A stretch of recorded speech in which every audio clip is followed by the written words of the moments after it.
You're just going to keep attracting things towards you that reaffirms that, you aren't worthy and life is supposed to be hard, and like just all these things that like aren't even true, but they're true for you because you allowed them to be.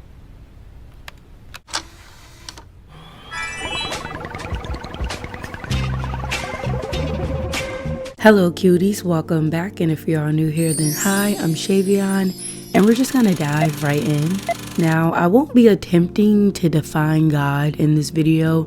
It feels disrespectful to try and reduce something so grand to human language.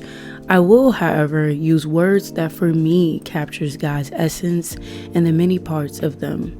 To simplify things, I still like to think of life as an orchestra where God is the conductor, life is the song, and we all have our own instruments to play. When I sit down and think about things, it's a little scary to say that I'm exactly where I've always known I would be. I remember I was living with my ex, feeling completely lost. You see, I've never had mommy and daddy's money to fall back on. I knew I had to make a way for myself by any means possible, but the means of this world left a bitter taste in my mouth. Still, somehow, I knew. One night, I had a very vivid dream that I was living with 3 roommates in an oddly colored house. One of them smelled, and the other 2 kept laughing at the TV. Sure enough, when I finally got the courage to move out of my ex's house and stand on my own 2 feet, the house I landed on was sage green with yellowish walls and numbered the same number that seems to follow me everywhere, 1023. Now, I will be honest and say my timing is always off. I think I'll get something in a year, but it turns out to be 2. Still, without fail, it comes. My Spider-Man style apartment that I've come to love, a job that pays my worth, an audience that listens somewhat, and a girlfriend that truly sees me. I might get a bit woo-woo in this video, but who cares? I'm tired of not showing my woo-woo ways. It's a big part of my brain and how I choose to navigate life, so I want to show it here.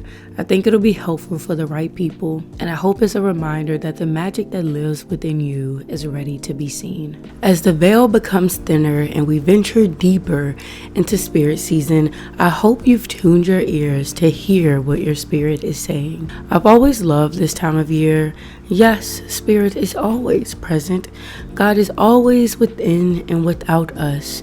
But when earth begins to undress under the cool misty sky and we remember how naked we are, the warmth of the other is what brings clarity to all who seek it, both grounded in the presence of now and in the eternal river we all belong to. I like that we have not 1 but 2 holidays centered around spirit to close out the year. We first get to see the shadow of spirit through Halloween, where we all tap into our shape-shifting roots. God is indeed a shapeshifter. All at once and within an instant, God is source, the stars, the clouds, the mountain in the distance, and the person beside you. Halloween allows us to try on our many faces without attachment, which can be scary business indeed. I mean, look at humanity. If we really were the loving, jolly people that clocked into work every day with our neatly packed lunches, waiting for the weekend to come so that we can spend our refreshed Sunday morning at the house of God, well then I don't think we'd be seeing the headlines we're so persistently bombarded with. So when the sun decides to sleep a little longer during our cold seasons, we have no choice but to face our shadow. The dark side of spirit is how I like to see it, just as the moon has a side where the sun never reaches. It's not about shame, but acknowledgement. Carl Jung once said, "Until you make the unconscious conscious, it will direct your life and you will call it fate." Luckily for us, our world was divinely orchestrated in a way where we'll always see the reminder to peel back the layers when we see the trees take the lead. And what's lovely is that even in their nakedness, they still provide us with life and materials, because the love is at the beginning and the end. We're reminded of that as the year closes and the Christmas spirit starts to roar louder and louder. Now, I just want to take the time to say that I've always been a Christmas nerd. Being born an optimist in a grumpy world, I always looked forward to Christmas because it was the one time of the year that I could be painfully giddy without getting too many eye rolls. I was the kid that would dress up at school and give out candy cane compliments. And even still, I wear my business casual clothes to work with Christmas trees and snowmen embroidered on them. My tree stays up year round and I will never be ashamed of it, because on those long, lonely summer days, I see it as a reminder of love. It all started when I was just a little girl, to be honest. I come from a very chaotic household where love was lacking in more ways than I like to admit. But for some reason, Christmas seemed to be the only time where everyone could put aside their petty beefs, where there wasn't this unrealistic expectation of perfection, which created an abundance of space for love to flow. And in that love, we got to sit with the light that fuels spirit. Do you feel that too? The season of spirit and the phases within it? Do you feel pulled to release layers of your earthly self and slip on the silky presence of the higher divinely led version of you? I honestly hope so, because honoring that process is an important part in manifesting your dreams. How can you bring an idea, something that's born in a world beyond this one, into your reality if you have no way of communicating with that other side of life? Just as your idea can live in both worlds, so can you. In Rick Rubin's book, The Creative Act, A Way of Being, he writes, turning something from an idea into reality can make it seem smaller. It changes from unearthly to earthly. The imagination has no limits, the physical world does. The work exists in both. Manifesting becomes second nature when you stop waiting to be ready and realize the magic already lives within you because you are you. The work exists in both, and so do you. Hey, Mr. Grumpy Gills. Here we go again. When life gets you down, you know what you gotta do? Shut your bitch ass! Just keep swimming. Just keep swimming. Just keep swimming, swimming. Lord have mercy. Before you even begin manifesting, you gotta check the current frequency you're vibing at, because the saying is true that you attract what you are. This doesn't mean that you constantly need to be positive or can't have bad days, but you need to be aware of your baseline. What's your energetic resting place? When you come from pain, it's easy to associate chaos with comfort. So when you do have a spiritual awakening, it can easily lead to the shadow side of it, which is spiritual psychosis. Two powerful and deeply transformative things, but also two very different experiences. A spiritual awakening teaches you how to use that little antenna we're all born with that helps you tune into life with depth. You feel empowered in your purpose and gratitude for all the loose ends you must tie up. An awakening makes you say, that's not right, and let me change this, and I didn't even know I was capable of this. Spiritual psychosis, on the other hand, will make you say things like, everyone in my life is a vampire, and I need to stay home because the spiritual war is too intense, and I'm better off alone. It overstimulates that antenna, and now something that was once there to serve you has now made you disconnect from all the things that make you you. It's a scary place to be in, to be honest, and I know this from years of experience. When you try to manifest from this space, you attract situations that reinforce this way of being, whether that be through a new friend who's in a similar mind space, or through someone literally coming into your life and draining you of all the magic you had left. Two different people can manifest a new car. The person who's in that spiritual psychosis, or even someone who lives with a lack mindset where there's only so much to go around. Or maybe there's someone who thinks rewards come from overcoming suffering, and so their new car comes through a car crash, while the person who operates from a space of wellness gets their new car from an unexpected promotion. I feel like I spent most of COVID in that just very dissociated spiritual psychosis state of mind. I just really got trapped in wearing my pain and feeling like my pain was who I was. Like I feel like I could only create art and, feel deeply because I had experienced so much pain. Like, I thought that I had to continuously tap into that in order to, you know, be a creative, in order to connect with other people.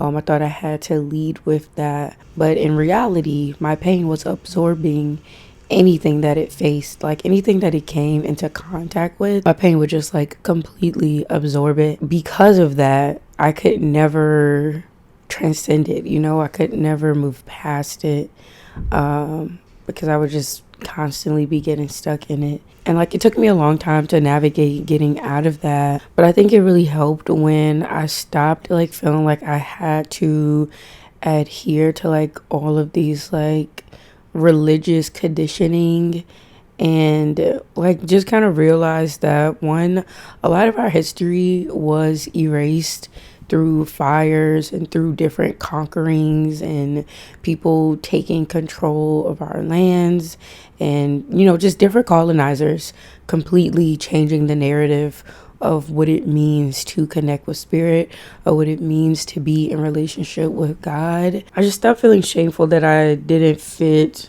the mold of like what having a relationship with God was supposed to look like in society's eyes. And I just really started focusing on building my own relationship and kind of just realizing that spirituality can be so practical. Like, there isn't this like spiritual competition. It's like, as I started releasing this pressure on, you know, my communication with God and my connection with, you know, my higher self and my guides, this kind of naturally made me want to be a more clear vessel for God to kind of like speak through me and act through me, which actively led me to making decisions that actually align with me.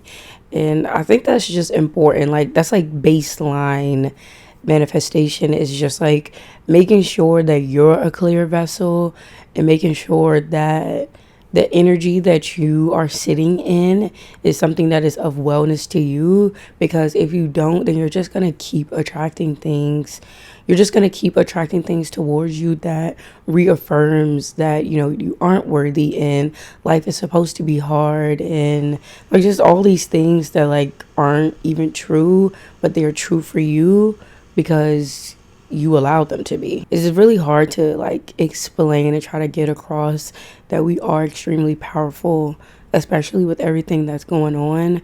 But I feel like because we've been sitting in this powerless state for so long, like that's the reason why the earth is the way that it is right now, is because for so long we have been giving our power away, we've been giving our attention away, we've been giving all of our energy away because it feels easier. That's just buns, bro. My face looks like a watermelon except for the bad haircut. Look at this dude.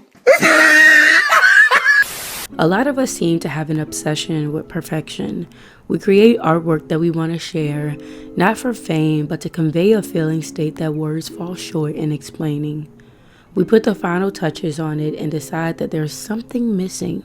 So it goes on your shelf, maybe somewhere visible in a room, but a lot of times that shelf is somewhere you can't even see, like a closet. The more art you stuff in there, the more your closet becomes filled with skeletons of suppression. Sometimes it's not even art that we fill our closets with, but dreams we think are only possible for certain people. Imposter syndrome is another one of those things that seems like it's protecting you from humiliation, similar to something like anxiety, where you think you know the outcome of something. So when you look at this through the lens of manifesting, you can start to see that even if you do attract those desired realities, you won't be able to absorb them because a part of you rejects that you're ready for it. Not even realizing that there's honestly no such thing as being 100% ready. You can try to prepare for a life you've never lived before, but I really don't think there's a way to prepare for the transformation you have to partake in to fit into this new reality. It's not about knowing every answer, but knowing that you can trust the next step you're about to make. It's important to remember that no matter where you come from, God is on your side. The universe wants to increase the energy you're putting out because it helps it to expand. It's really up to you to decide what that expansion will look like and if you'll stop suppressing your growth out of fear of discomfort. Even after I had stepped into a more wellness-centered way of thinking, of existing, I still struggle with like putting pressure on myself to like be the version of myself that I saw in the future, like to be my potential. I wanted to be there already. I wanted to be at the top of the mountain. And it was like, as I was ascending the mountain, I'm just like in my ear constantly, like, you're not there yet. You're not there yet. Like, why aren't you there yet? Like, why aren't you this thing? And I felt like I couldn't give myself rest. I couldn't give myself like praise until I reached the peak. Like, I felt like the love that I needed was reserved for the me that was deserving of it. You know, like, I don't know. I thought that I really had to like feel the shoes of this image that I had of myself before I can actually start reaping the rewards of my work. And I think that this also like is connected to like the whole like you have to suffer in order to get rewards mentality. But all it did was make the reward feel less of a reward when you got there, because it kind of like, I don't know, it makes you feel like you're low-key entitled to it. It's like, damn, well, I just went through all this shit. Like, the least I can get is a fucking thank you. The least I can get is, you know, a better looking house or a better job or promotion. Or it's like, I don't know, I feel like it creates more of an entitled type of feeling instead of being able to actually be grateful, you know, for the things that come to you. But I don't know, it just sucks overall because it's like you have to fight life in order to get it. Like I said earlier, life is like a river and we're all flowing down this eternal river. But when you're like fighting upstream and you're fighting against the current, like, instead of just going with the flow, bro, it just makes life so much harder. Like, it just sucks the joy out of everything. So I had to really learn how to surrender to the moment and just enjoy where I am right now and learn to love who I am right now. And I don't know, I've just been enjoying myself more. And like, it's like, as I've been sitting in that energy, I've been able to really meet God halfway when it comes down to the dream life that I want. Because like, the life that I want is filled with love. It's not filled with this chaotic, conditional love that I'm used to. But, you know, I really had to understand that I can't just pray about it. I got to be about it. Like, I got to take action on those things. Like, I can't just say that I want, you know, to be in more intimate situations when I'm constantly shrinking away from intimacy, and I'm constantly like running away from intimate moments and running away when I feel too uncomfortable. So what I really started to do was like focusing more on how I wanted to feel versus the object that I wanted to manifest, or the experience that I wanted to manifest. As somebody who used to struggle with intimacy, like deep rooted issues, I've always just kind of been like, no, like, I don't really like when people get too close. But then I started to write down in my journal and challenge myself daily to be like, I want to feel so loved that it genuinely makes me feel unreal. I want to be able to feel safe in those moments. I want to manifest feeling safety and love. I want to manifest feeling safe in peace. I want to manifest being content in peace so that I can move away from these sabotaging behaviors that push away the things that I've been calling towards me for so long. Like, you can call as many things towards you as you want, but like, if you aren't actually allowing them near you and you aren't allowing yourself to absorb the things that, you know, are aligned with your dream life, then like, I mean, clearly you're never gonna fucking have it. So like, figuring out how to get yourself out of this very like sabotaging way of being and way of thinking is how you meet God halfway. And I mean, you also meet your manifestations halfway in very practical ways as well. Like, for me, something I've been trying to manifest is more community. I've been wanting to actually have real life friends because I've been isolated for so long. I'm like, bro, like I miss being social. Like I'm actually a very social person, but it was steps that I had to take. You know, I had to first work on my social anxiety, and then I had to start putting myself in social settings so that I can find the people that actually align with me. I started doing volunteer work, or when people actually ask for me to hang out, I don't say no. Crazy how that works. Like, and for the longest I thought that I was antisocial, and I just was just this social anxiety ball of just despair, and I just needed to stay in the house because of that. But recently, like, I've just been going out more and just being myself, taking up space, like really connecting with random strangers, like and it feels good. And I still don't have a ton of friends. Like I'm friends with people that already have a bunch of friends, so it's like if you know, you know. But I still feel like a sense of connection outside of the four walls of my house, and I don't feel like an alien when I walk outside. Like I still do feel that sense of community, even if I don't have that best friend title yet. I'm very open to that happening, and I know I'm putting myself in position to receive that. But yeah, it's like if you want to manifest a high-paying job, meet it halfway by learning a niche skill along with the feeling of being valued. Like you need both the object and the feeling. You got to put effort into both parts. Hey, DW. Francine, can I ask you a question? Sure, anything. Why don't you go back to your own house And stop bothering us! Human systems are set up in a way that can easily leave you feeling empty and all used up. I think it's important to understand how these systems operate, but we lose ourselves when we begin to wear them. For some, it's like a badge of honor to be so brainwashed into thinking that we aren't all connected by the divine thread that created the beings on this beautiful green and blue rock. Brainwashed into thinking that nature is separate from us. Even the Bible talks about the power in numbers and how two people who pray together are more powerful than the one alone. Separation is what fuels this idea that we need to purchase something in order to fill the void within us all. I do want to add that I don't think that there's anything wrong with spending money and enjoying material things.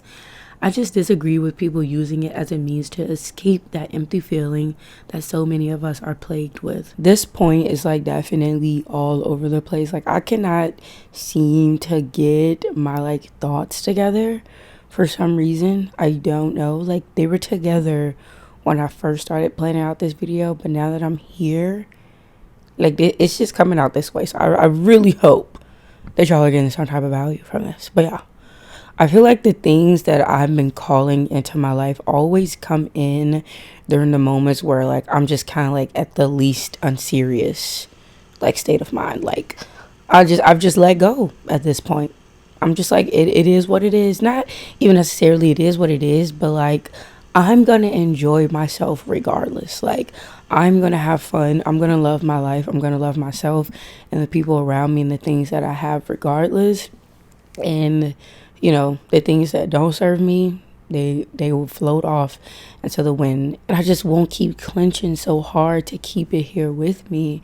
And I don't know, I think there's some magic in that, bro. Like I think there's some magic in like being in like and you don't even have to be super optimistic, but just tapping into your joy, tapping into your curiosity, and being genuinely like excited about life and interested in people and interested in solutions and interested in the environment and interested in yourself, even in learning more about yourself and being interested about God and how the universe works, not just about what's going on in politics. Like yes, politics and the economy, all that stuff is so important to know about and to be aware of, but it's not all that life is, you know. We're slowly moving into giving season, and I just want to give as much love as I possibly can. Like I want to radiate love when I walk outside. When people see me, I want them to remember the God within them. I want them to remember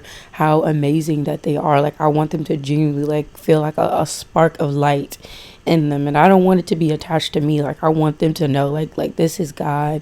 Like this is a reminder that God is here. God is always here. We're not waiting for God to come back. God is already here.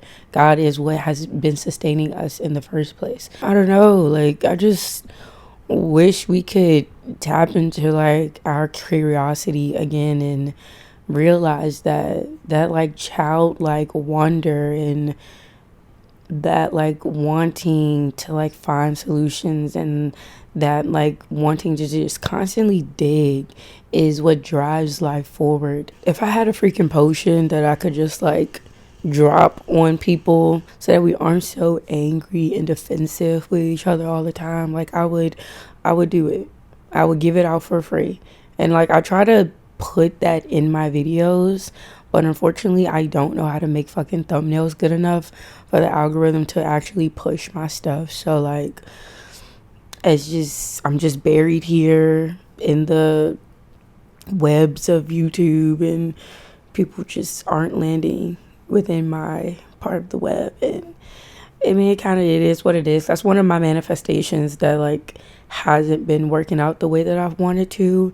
But I kind of also just feel grateful in the fact that like even if just 200 people watch my video, that's still so many people that like I'm impacting. Like because those 200 people are gonna go talk to somebody else with that same tone and like with that inspiration that they got from my video, and they're gonna pass that energy on to someone else, and that person's gonna pass the energy on to someone else, and it's just gonna keep going. It's gonna keep going because we're all connected in some mysterious way, and it's beautiful, it's amazing, and I love it so much. So like even though it doesn't seem like YouTube is working out for me, I feel like my YouTube channel is working for someone else, and so that is pretty much what keeps me going. I also just enjoy creating in general. Like I don't know, I kind of want to get into more mediums again. Like I think I want to start drawing and stuff. I really miss drawing and painting a lot. I really love to draw and paint. I think I'll start to get back into that because, I mean, if you've been here for a while, then you know in my old videos, the activity that I used to do with y'all is like painting or drawing, always. But I've recently been like just getting into other little hobbies like puzzling or Legos and stuff because it's fun. It's fun too. Yeah, I'm gonna stop yapping now. Attention, everyone. Is baby okay? Yes, but there were some complications. No! Yes, I'm afraid there wasn't enough gum to work with. So it appears Princess Bubblegum is now younger. She's 13 years old now. Oh, dang it! Well, I'm out of here. Goodbye, everyone. Recently, I got this spider tattooed, and now I've created this video. They both reflect how I've been feeling internally, very intuitive and super magnetic. Even though I've always been afraid of spiders, lately I've been challenging myself to face my fears more, which allowed me to grow admiration for this bug. In many cultures, it's a symbolic representation of manifestation, weaving its web, allowing its nutrients to come to them rather than constantly chasing. Yeah, I'm not sure if I've even covered how I truly manifest. I think everyone eventually creates their own methods of attraction, but hopefully you at least feel just a little inspired to quiet the outside and listen to that voice inside your head, and also quiet the voice inside your head and listen to what the earth is saying. For living in aware connection with yourself in this life is what makes manifesting second nature. But yeah, that is all I have for y'all today. Thank you to all the cuties who are still watching. Go ahead and comment an orange emoji and a sparkle emoji if you're still here. If you'd like to support the channel, you can check out the first link in my bio, or you can become a channel member. But subscribing and tuning into my next video is also more than enough. Remember to share the video with someone you think may enjoy.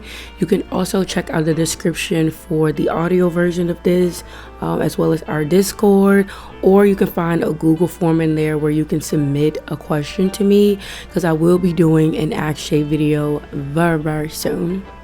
But yes, I love you, cutie, and I will see you in the next one. Bye. This is not real. It's just a dream.